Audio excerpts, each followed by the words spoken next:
Olá, estamos iniciando o programa Palavra Livre da Câmara Municipal de Campo Grande.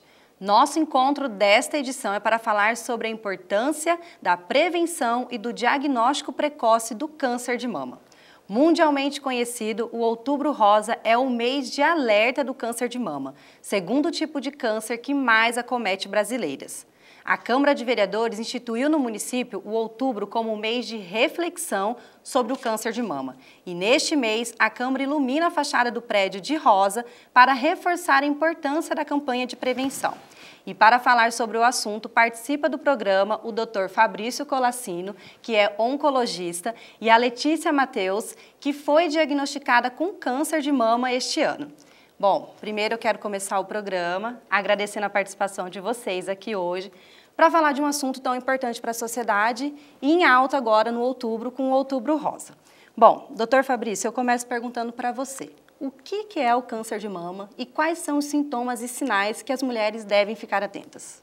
Olá, Daiane. Olá, Letícia. É um prazer enorme estar aqui com vocês e com todos que nos assistem. Realmente, para mim é uma honra muito grande estar aqui e, junto com a Câmara, levando a informação e divulgação sobre oncologia, sobre medicina preventiva e, nesse mês de Outubro Rosa, sobre o câncer de mama.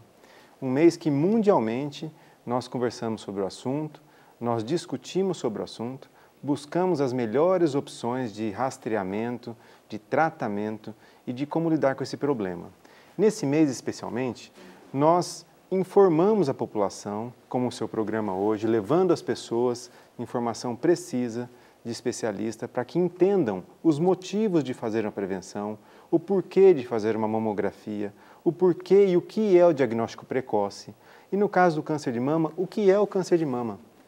Então, de pronto, eu já digo que o câncer de mama são células malignas aglomeradas na mama que podem formar um nódulo palpável ou não. Então, por que ou não? Porque muitas vezes, quando ele é pequenininho, ele não é detectável ao toque. Então, o autoexame é importante? Só que a mamografia ela é fundamental para que esses nódulos não palpáveis, principalmente, que têm menos de 1 centímetro, possam ser diagnosticados. E daí sim o diagnóstico precoce. Então, no Outubro Rosa, nós falamos muito sobre esse assunto. A gente divulga esse tipo de informação para que as pessoas que nos assistem, as pessoas que recebem essa informação, passam a refletir o porquê que deve fazer a prevenção, por que o mundo inteiro para nesse mês para conversar sobre esse assunto, que é tão importante realmente, que faz totalmente a diferença na vida das pessoas. Quando diagnosticado no começo, o tratamento é mais tranquilo, a sobrevida é acima de 95% de chance de cura e não se mutila, não se faz a mastectomia, não leva a paciente a um sofrimento maior. É por isso que vale a pena a gente falar sobre o assunto e mudar, pelo menos fazer com que as pessoas reflitam sobre o assunto também em casa. Bom, Letícia, agora com você.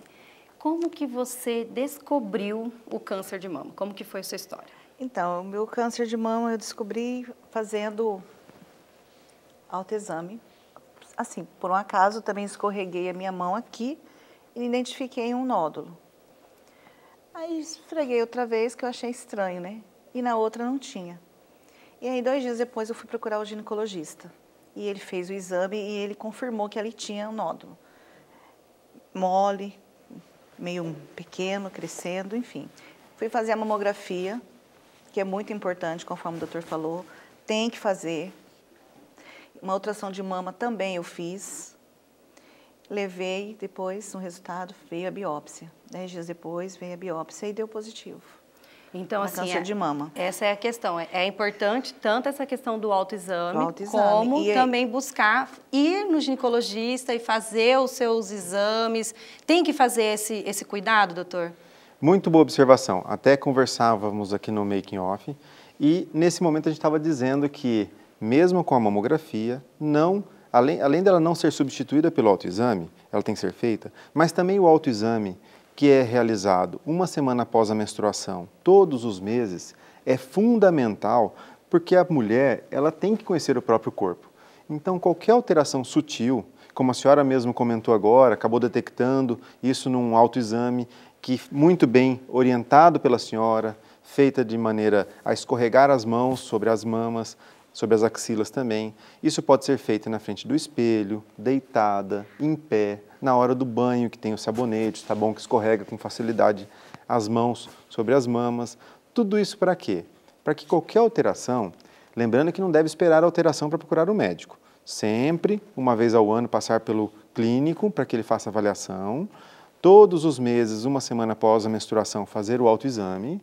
E uma vez por ano, a partir dos 40 anos, fazer a mamografia, até os 69 anos. Então, uma recomendação simples, mas que, pelos estudos, mostram que mais da metade das mulheres não realizam dessa forma. Então, mais uma vez, a gente enfatiza, é a única forma de fazer a prevenção e o diagnóstico precoce. Fazer o que eu orientei agora, passar pelo clínico uma vez por ano, fazer o autoexame todos os meses após a menstruação, e fazer a mamografia todos os anos também, após os 40 anos.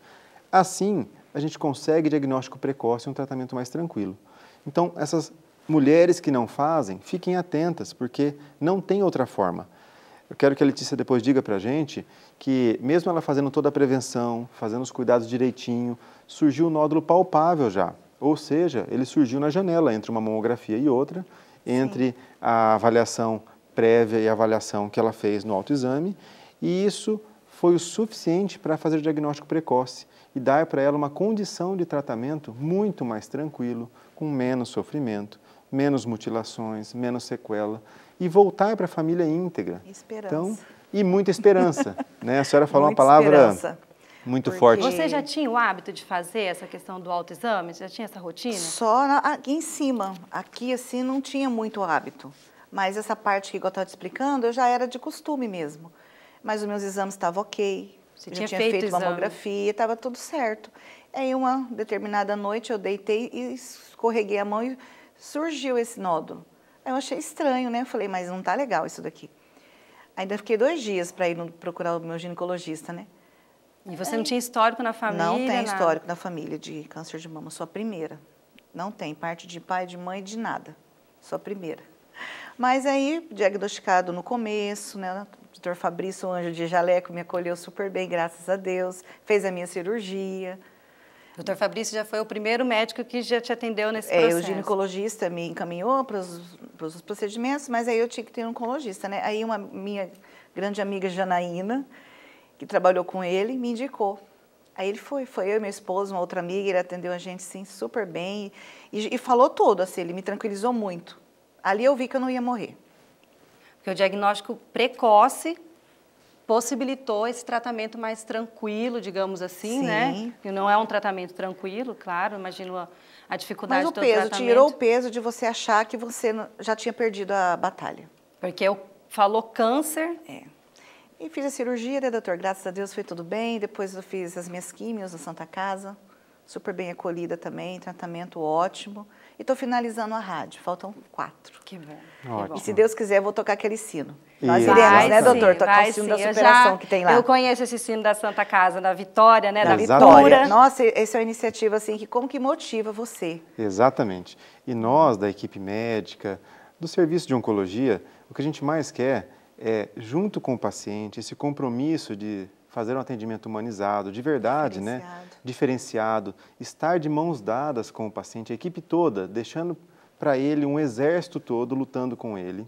Como a senhora falou, recebe uma sentença de morte junto com o diagnóstico. Então não é simples, não é fácil, sempre acontece de forma a família ter inexperiência no assunto, porque isso ninguém adquire experiência, Não. né? Uma vez ou outra você entra em contato com o problema, com o familiar. Mas longe, né? Não na sua convivência normal ali, né? Exatamente. E quando recebe um diagnóstico, uma sentença dessa, realmente é função do especialista acolher o paciente, demonstrar que tem uma luz no fim do túnel, quais são as possibilidades de tratamento. E quando o diagnóstico é precoce, é muito mais tranquilo, é por isso que o Outubro Rosa existe no mundo inteiro. Não é para diagnosticar o câncer, deixar bem claro isso, é para fazer o diagnóstico precoce, porque ele muda da água para o vinho, o tratamento é muito mais tranquilo mesmo e cerca de 10 vezes mais barato. Então é menos sofrimento, 10 vezes mais barato. O paciente às vezes nem quimioterapia precisa, dependendo da fase do diagnóstico, e é possível. E os recursos hoje de prevenção, que a OMS recomenda no mundo inteiro, estão disponíveis para nós, aqui no posto de saúde. perto de casa. Então, não tem justificativa para que a gente não faça. O que precisa realmente é a orientação, é a informação, porque a desinformação, ela mata o mesmo tanto que a falta de recursos.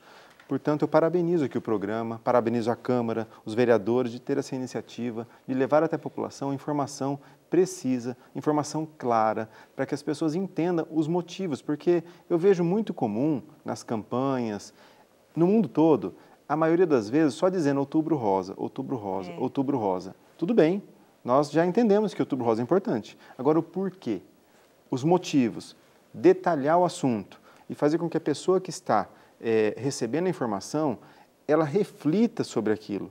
Ela entenda que faz a diferença mesmo fazer o diagnóstico precoce e que não é simplesmente uma oportunidade. Não, é muitas vezes a diferença entre a vida e a morte, entre a sequela definitiva e o corpo íntegro.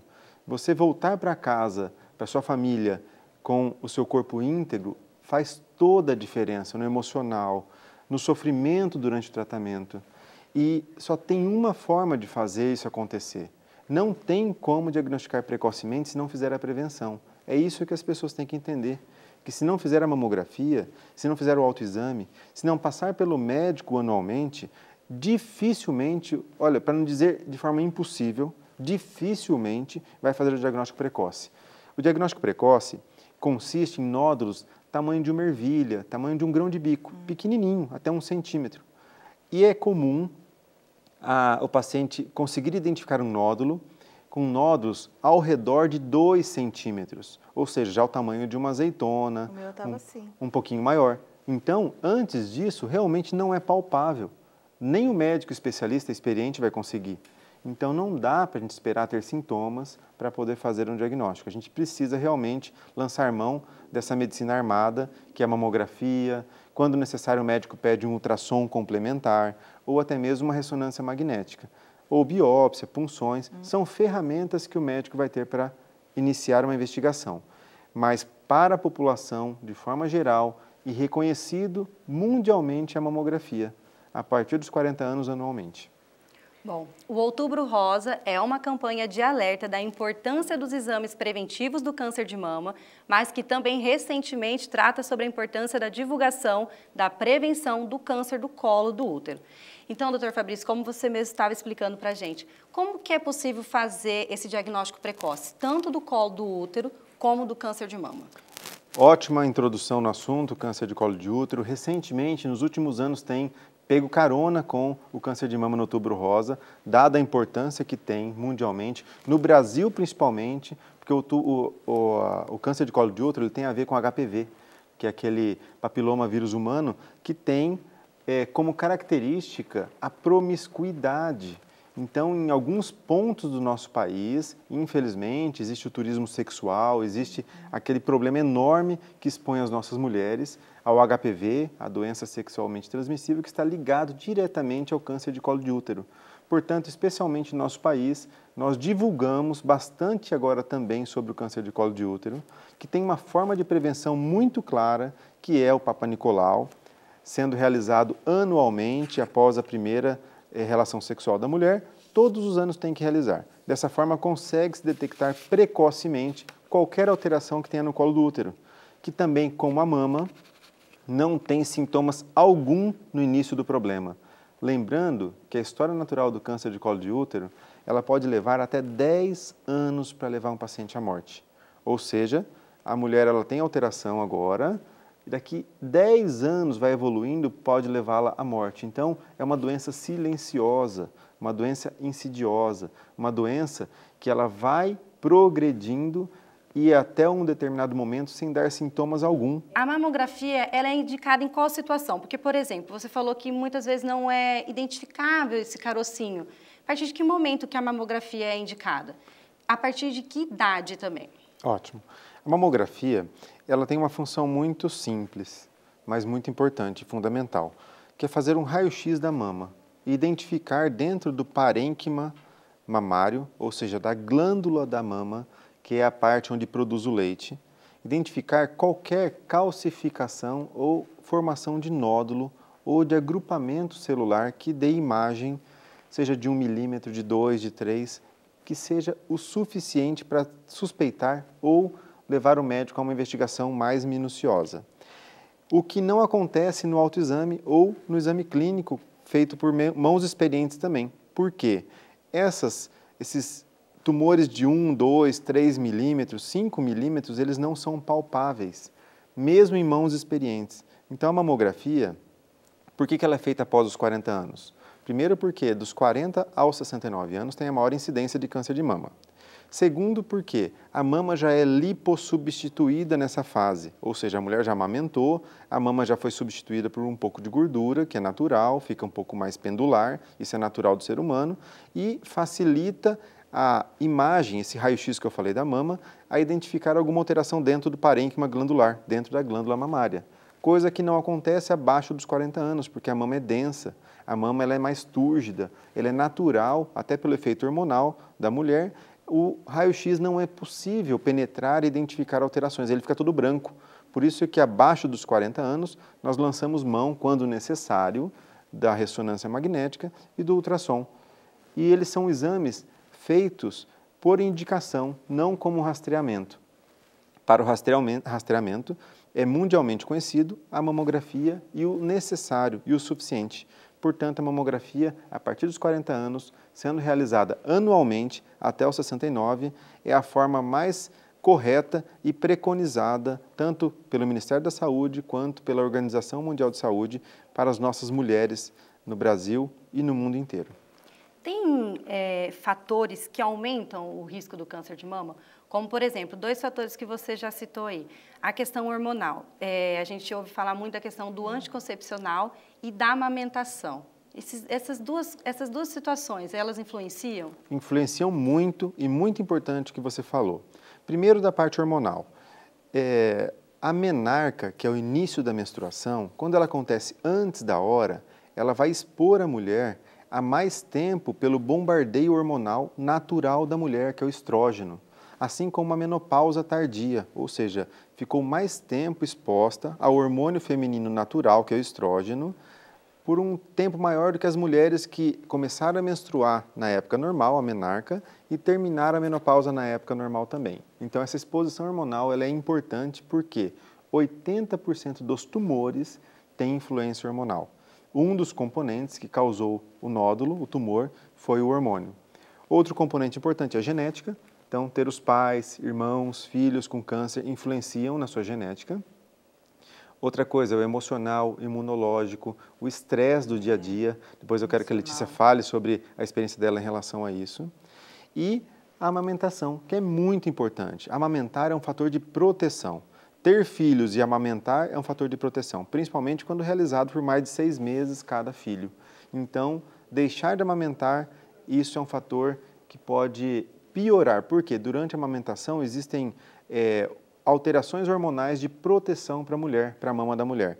Então, você falou muito bem, a amamentação é um fator importante e genética também, além do fator da exposição hormonal. Letícia, então agora conta pra gente como que foi encarar essa doença, e você comentou já com a gente que não tinha um histórico, né, na família. Então, como que foi encarar de frente essa doença?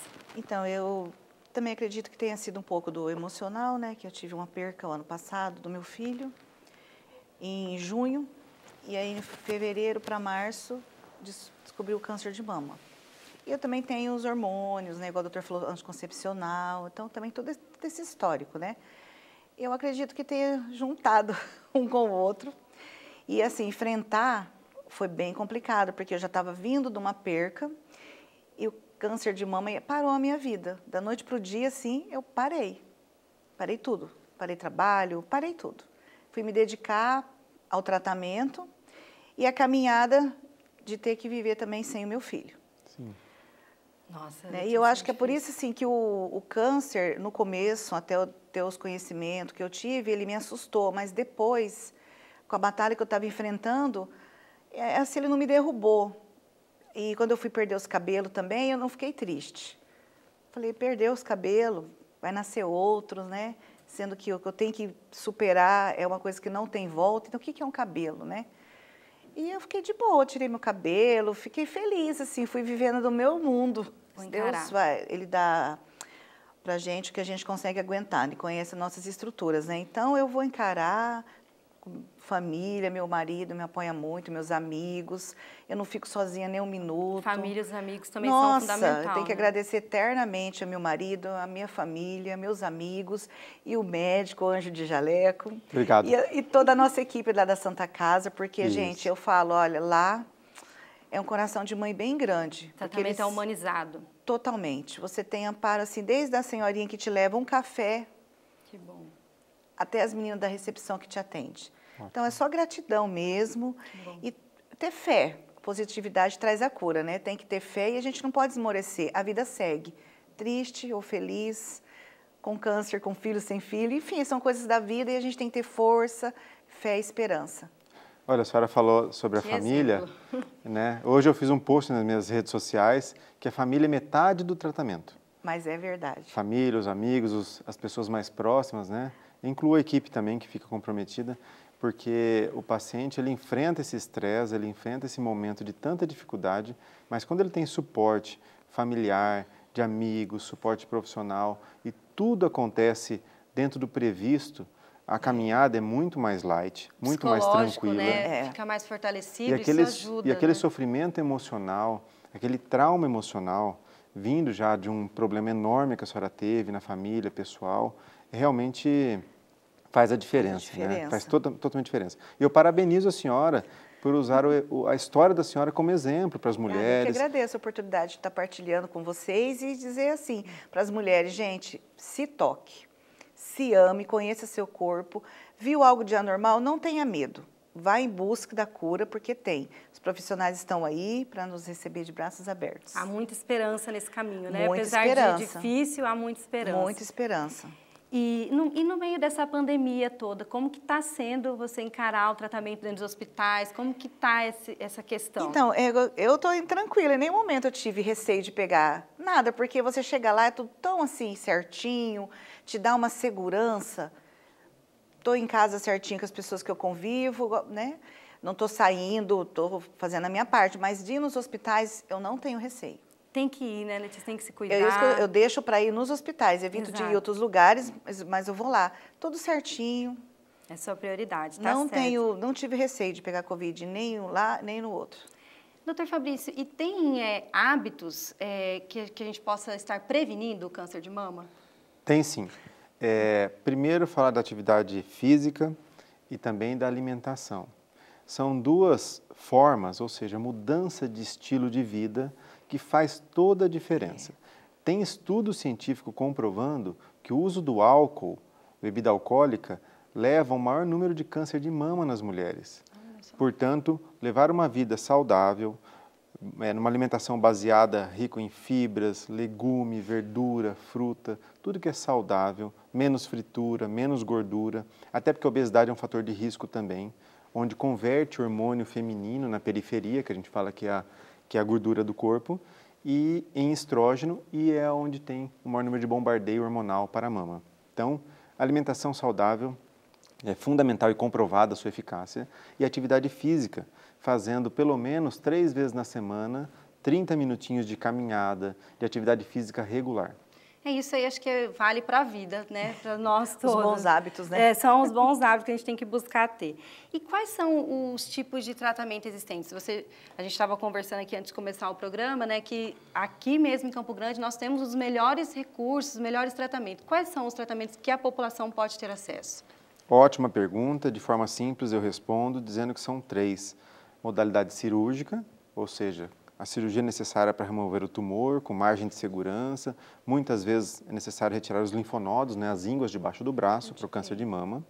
A modalidade de clínica, que é a parte de quimioterapia, hormonioterapia, os bloqueadores hormonais, tratamento com remédios. E a terceira modalidade, que é a radioterapia. Através de um acelerador linear, a gente faz aquela esterilização ao redor do tumor onde foi retirado, na mama, para que aquele problema não volte. Tudo isso é feito aqui em Campo Grande, via SUS ou sistema privado, de forma eficaz, sem que falte nenhum recurso. Nós estamos equiparados ao mundo inteiro em relação à oncologia. Ai, que bom, doutor Fabrício, né? E eu assino embaixo, porque completamente competente. Você todos. está, né, vivenciando eu passei esse por tratamento. todas essas fases que ele falou. cirurgia de retirada do quadrante, esvaziamento das axilas. Fiz as 4 quimioterapia e 30 rádio. Agora falta 4 rádio para finalizar. Quase chegando para tocar o sino. Isso aí. Isso mesmo. Bom, eu quero já agradecer a participação de vocês aqui no programa, em trazer a sua história, o seu exemplo de vida. Obrigada mesmo por conhecer a sua história. Obrigada, doutor Fabrício, por sempre estar disposto a trazer informação para a gente aqui na Câmara. Sempre muito bem recomendado por todos que nós falamos. E eu gostaria que cada um de vocês deixasse uma mensagem para quem está nos assistindo. Eu queria começar com você, Letícia. Uma mensagem de apoio, uma mensagem de conscientização, em especial agora do Outubro Rosa, para quem está nos assistindo. Assim, então, eu quero dizer para todos vocês, né, as mulheres que estão nos assistindo, para conhecer teu corpo, não ter medo, se tocar, se amar, tirar um tempo para você, às vezes deixar um pouco a correria de lado, viver mais uns momentos com a família. E a positividade traz a cura. E fé em Deus, força e coragem. Doutor Fabrício, e você? Qual a mensagem que você deixa para quem está nos assistindo agora, em especial esse mês de prevenção? Parabenizo o programa, seu aqui, Daiane, a Câmara de Vereadores, por gastar energia em relação ao Outubro Rosa para informar as pessoas. Parabenizo a Letícia, história de superação, história que serve de exemplo para muita gente. Parabéns por ser tão útil na vida das pessoas usando a própria história. E deixo aqui o meu recado como cirurgião oncológico, dizendo que a prevenção é o melhor caminho. Não tenham dúvida que fazer a prevenção, usar todos os recursos disponíveis na rede pública ou privada para a prevenção faz toda a diferença. Eu sempre pergunto para os pacientes que passaram pelo problema, que tiveram diagnóstico tardio, se eles fariam diferente. Todos eles se emocionam e dizem que fariam muito diferente, fariam a prevenção. Então, o meu recado de quem está há 17 anos nessa área é que vale muito a pena fazer a prevenção e muda a história do paciente e da família. E obrigado pela oportunidade em divulgar o trabalho, divulgar a oncologia, divulgar a prevenção, que eu sei que ajuda na vida das pessoas. Ajuda na vida das pessoas. Obrigada mais uma vez por vocês estarem aqui. Bom, ficamos por aqui com mais um Palavra Livre, fazendo um alerta para a importância dos exames preventivos do câncer de mama e do colo do útero. E fique por dentro de tudo o que acontece na Câmara de Vereadores pelo site ou pelas redes sociais. E até a próxima!